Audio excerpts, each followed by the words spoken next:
Is Mount Sinai, the mountain of God, real?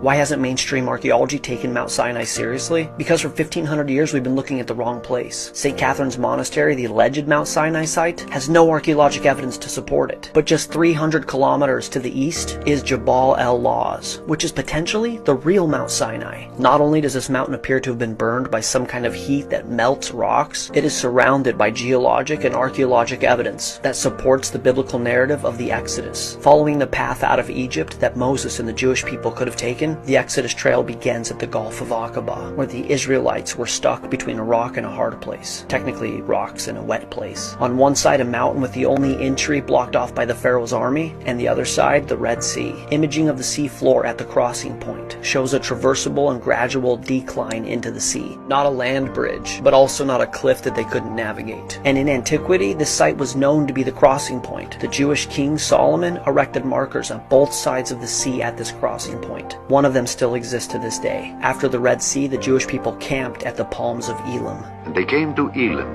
where were 12 wells of water, and 70 palm trees.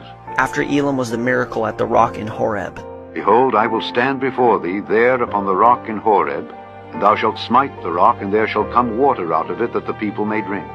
Here's what we would want to see to validate that it's the real rock at Horeb. It would need to be identifiable, near Mount Sinai, and have evidence that water flowed from it. This rock is massive. It sits atop a hill and sticks out like a sore thumb. And even though this is a desert climate, there are clear signs of erosion, and it looks like the water source came from the rock.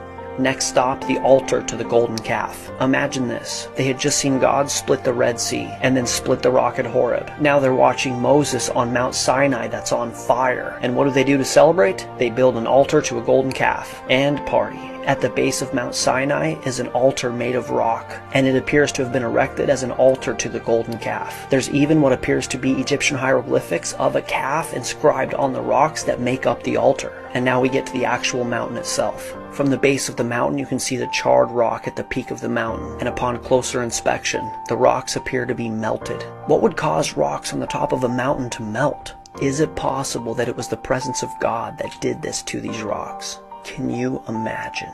Moses, Moses, put off thy shoes from off thy feet, for the place whereon thou standest is holy ground.